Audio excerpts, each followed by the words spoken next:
इलाकों की अब प्रधानमंत्री नरेंद्र मोदी खुद ग्राउंड पर जाकर सर्वेक्षण कर रहे हैं। जी, निश्चित तौर पर सर्वेक्षण कर रहे हैं। किस तरह की जानकारी प्रधानमंत्री को दी जा रही है? ये कहा जा रहा है कि राहत शिविरों का भी दौरा करेंगे प्रधानमंत्री। भूस्खलन से जो प्रभावित इलाके हैं, प्रधानमंत्री स्वयं वहां पहुंचे हैं। हम देख सकते हैं कि पैदल चलकर वो इस पूरे इलाके का जायजा ले रहे हैं। देखिए, प्रधानमंत्री नरेंद्र मोदी अभी आपदाग्रस्त इलाकों में हैं। बात की जाए तो वहां का वो जायजा ले रहे हैं। इसके बाद प्रधानमंत्री नरेंद्र मोदी राहत शिविर में पहुंचेंगे और अस्पताल में भी प्रधानमंत्री नरेंद्र मोदी पहुंच सकते हैं, जहां पर लोगों से मुलाकात कर सकते हैं। इसके अलावा अभी प्रधानमंत्री जहां पर हैं वो चुरलमाला, मुंडकई और पुंचीरी मट्टम, ये 3 गांव हैं जो सबसे ज्यादा प्रभावित हुए हैं। और इन 3 इलाकों में से एक इलाके में प्रधानमंत्री नरेंद्र मोदी फिलहाल वहां अधिकारियों से बातचीत कर रहे हैं। और प्रधानमंत्री नरेंद्र मोदी का मुख्य मकसद की रेस्क्यू ऑपरेशन में अभी कितनी तेजी लाई गई है और किस तरीके से चल रहा है, ये जानना है। और सबसे बड़ी बात है कि जो लोग बच गए हैं उनके बचाव, उनके लिए दोबारा पुनर्वास किस तरीके से स्थापित हो, इन तमाम चीजों के बारे में जानकारी लेना है। और प्रधानमंत्री नरेंद्र मोदी जब यहाँ पहुंचे हैं तो वायनाड के लोग को बहुत उम्मीदें हैं कि प्रधानमंत्री नरेंद्र मोदी का यहाँ आना कहीं ना कहीं ये दिखलाता है कि केंद्र सरकार हर आपदा पीड़ित के साथ मजबूती के साथ खड़ी है और उनके पुनर्वास के लिए सरकार की ओर से जितने कदम उठाए जा सकते हैं वो सभी उठाए जाएंगे। हम देख पा रहे हैं कि ये जो पूरा रास्ता है जहां प्रधानमंत्री चल रहे हैं, ये बोल्डरों से भरा हुआ है, कीचड़ से सना हुआ है और प्रधानमंत्री वहां स्वयं पहुंचे हैं। आपने जैसा कि बताया कि वो इस बात का जायजा ले रहे हैं जो पुनर्वास अब कैसे किया जाए, क्योंकि बचाव का काम पूरा हो चुका है। उनके साथ में राज्य सरकार के भी अधिकारी हैं, राज्यपाल भी देखा जा सकता है और साथ में जो बचाव कर्मी हैं वो भी हैं। किस तरह से ये पूरा जो बचाव का जो पुनर्वास का दरअसल कार्य है वो कैसे आगे बढ़ेगा और प्रधानमंत्री को क्या कुछ बताया जा रहा है, क्या जानना चाह रहे हैं प्रधानमंत्री? देखिए वाकई जो जगह है वहां पर ऊपर से पत्थर आए थे बड़ी संख्या में और इन्हीं पत्थरों के चलते काफी ज्यादा नुकसान हुआ था। सड़कें टूट गई थी, बिजली के खंभे टूट गए थे, पानी ने अपनी दिशा बदल ली थी, जिससे कि बहुत बड़ा नुकसान हुआ इन इलाकों में जिनकी अभी हमने चर्चा की। और प्रधानमंत्री नरेंद्र मोदी अब वहीं पर पहुंचे हैं और बेहद गंभीरता के साथ किस तरीके से इन परिस्थितियों से निपटा जाए उसको लेकर वहां के अधिकारियों के साथ चर्चा कर रहे हैं। केरल के जितने भी वरिष्ठ अधिकारी हैं वो पीएम के साथ मौजूद हैं। इसके अलावा अगर बात की जाए तो ये सभी लोग कहीं ना कहीं प्रधानमंत्री को जानकारी दे रहे हैं कि क्या स्थितियां चल रही हैं और इन स्थितियों से किस तरीके से निपटा जाए और आगे की क्या योजना बन सकती है। इन तमाम जानकारियों को प्रधानमंत्री ले रहे हैं। और सबसे बड़ी बात है कि प्रधानमंत्री की संवेदनशीलता ही स्वाभाविक तौर पर दिखती है। हम तस्वीरों में देख पा रहे हैं कि किस तरह से प्रधानमंत्री राहत शिविर में पहुंचे हैं और आम लोगों से मुलाकात कर रहे हैं। महिलाएं हैं, छोटे छोटे बच्चे हैं, पुरुष हैं, परिवार के मुखिया, उनके आंखों में आंसू है और प्रधानमंत्री को अपने बीच में पाकर कहीं ना कहीं आश्वस्त महसूस कर रहे होंगे। और ये जो अपना दर्द बयां कर रहे हैं, ये तस्वीरें निश्चित तौर पर याद रखी जाएंगी लंबे वक्त तक।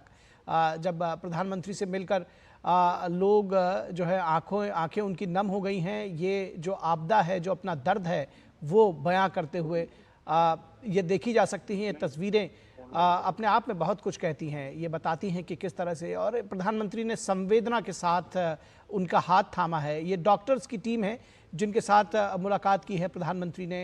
महिलाओं से, बच्चों से, जो राहत कर्मी हैं उनसे भी, जो आम लोग हैं उनसे भी प्रधानमंत्री ने मुलाकात की है। कितना महत्वपूर्ण इसको देखते हैं ये जो संवेदना है, ये जो ढांढस बंधाना है, ये जो कहना है कि आप घबराइए नहीं, आपके साथ हम हैं, ये इतना भर कह देना अपने आप में बहुत बहुत बड़ा संदेश, बहुत बड़ा संबल होता है दुख से किसी पीड़ित व्यक्ति के लिए कि प्रधानमंत्री देश का आकर उनके बीच में पहुंचता है, उनका हाथ थाम कर कहता है कि आप घबराइए नहीं, आपके साथ हम हैं। निश्चित तौर से निखिल, देखिए जिस तरीके से आज प्रधानमंत्री ने पहले जो है हवाई सर्वेक्षण किया है, उसके बाद वो ग्राउंड जीरो गए हैं, जो चूरनमाला जो ग्राउंड जीरो है जहां पर वो आपदा आई थी, भूस्खलन आया था, जहां पर की एक ब्रिज बनाया गया है, वहां पर उन्होंने तमाम जो यहाँ के प्रभावित लोग थे उन लोगों से जो है बात की है। उसके अलावा जो है अधिकारियों से बात की है, पुनर्वास की जो है उनसे भी बात की है। और दूसरी बात, जहां पर जिन शिविरों में लोग रह रहे हैं, लेकिन उन शिविरों में स्वयं प्रधानमंत्री गए हैं, वहां पे जो महिला, पुरुष और बच्चे तमाम लोग रह रहे हैं, उनसे बातचीत भी की है। वहां पर किस तरीके से उनको जो है खाने और पीने की व्यवस्था की गई है, किस तरीके से उनको वहां पर जो है रखा जा रहा है, कैसे उनको जो है सुविधाएं मुहैया की जा रही है, उसके बारे में भी वहां पे प्रधानमंत्री ने जो है बात की है वहां पे जो अधिकारी थे उनसे। और जब अब वो जो है हॉस्पिटल गए हैं तो निश्चित तौर से, क्योंकि वहां पर जो है बहुत सारे जो आपदा में जो लोग घायल हो गए थे इस भूस्खलन में, उन लोगों को वहां पर जो है उपचार किया जा रहा है। और वहां के जो अधिकारी है, जो मेडिकल अधिकारी वहां पर है, जो डॉक्टर है वहां के, उन लोगों से भी बात कर रहे हैं कि किस तरीके से इनका उपचार किया जा रहा है, क्या किसी चीज की जरूरत है, क्या कुछ और यहाँ पर आपको एक्स्ट्रा चाहिए। तो निश्चित तौर से इस विपत्ति के समय में, क्योंकि देखिए निखिल के जहां लोगों ने अपनों को खोया है, जहां लोग अपने घर से ही जो है बेदखल हो गए हैं, ये कह सकते हैं, अपने घर से ही उन्होंने जो है बाहर निकल गए हैं। ये तस्वीरें हम दिखा पा रहे हैं जो अपने दर्शकों को। ये आप देखिए, प्रधानमंत्री इस वक्त अस्पताल में पहुंचे हैं, घायलों से उन्होंने उनका हालचाल जाना है।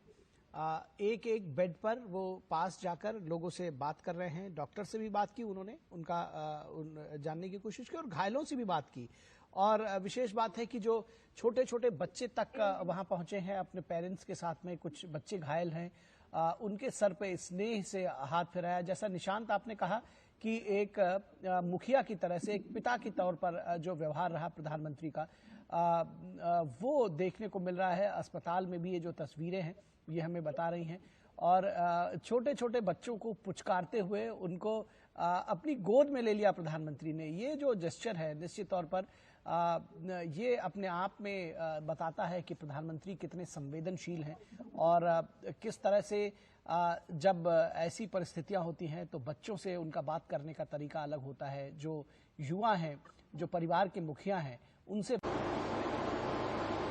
ऐसे संकट के समय जब हम साथ मिलकर के काम करते हैं तो कितना उत्तम परिणाम मिलता है। उसी दिन सुबह ही मैंने माननीय मुख्यमंत्री जी से बात की थी और मैंने कहा था कि हम हर प्रकार की व्यवस्था को मोबिलाइज कर रहे हैं और जितना जल्दी पहुंच सकते हैं पहुंचते हैं। मैंने हमारे एक MOS को भी तुरंत यहां भेजा था, चाहे SDRF के लोग हो, NDRF के लोग हो, सेना के लोग हो, पुलिस के जवान हो, स्थानीय मेडिकल के लोग हो या यहाँ के NGOs हो, सेवाभावी संस्थाएं हो, हर कोई बिना रुके तुरंत ही आपदा प्रभावित लोगों की मदद के लिए पहुंचने का प्रयास किया। जिन परिजनों ने अपने स्वजन खोए हैं उसकी पूर्ति करना तो हम मनुष्य के लिए संभव नहीं है, लेकिन उनका भावी जीवन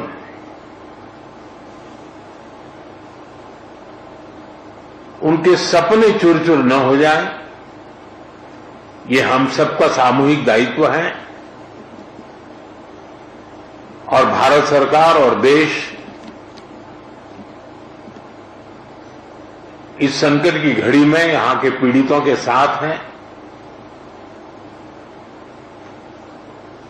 सरकार को जो कल मैंने हमारे इंटरनल मिनिस्टर्स की जो कोऑर्डिनेशन की टीम थी उनको भी यहां भेजा था, वो कल माननीय मुख्यमंत्री जी से मिले थे, आपके अधिकारियों से मिले थे और वे भी सारे चीजों को देख करके गए हैं।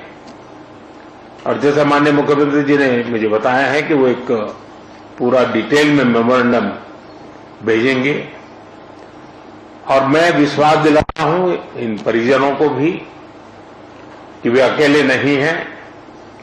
इस दुख की घड़ी में चाहे राज्य सरकार हो, केंद्र सरकार हो या देश के जन जन नागरिक हो, हम सब उस संकट की घड़ी में उनके साथ हैं। सरकार ने जो नीति नियमों के तहत जो आपदा प्रबंधन के लिए राशि भेजते हैं उसका काफी हिस्सा पहले ही दिया हुआ है और भी हिस्सा हमने तुरंत रिलीज किया है। और जैसे ही मेमोरेंडम आएगा तो बहुत ही उदारता पूर्वक इन सारी समस्याओं के समाधान के लिए केरल सरकार के साथ भारत सरकार खड़ी रहेगी। और मैं नहीं मानता हूं कि धन के अभाव में यहां कोई काम रुकेगा। जहां तक जानहानि हुई है, हमारे लिए इन परिजनों को फिर से एक बार, क्योंकि छोटे बच्चे हैं, परिवार में सब कुछ खो चुके हैं, इनके लिए एक लंबे समय की योजना हम लोगों को बनानी होगी। मैं आशा करता हूं कि राज्य सरकार उस पर भी विस्तार से करेगी और उसमें भी जो कुछ भारत सरकार अपना हाथ बटा सकती है वो बटाएगी।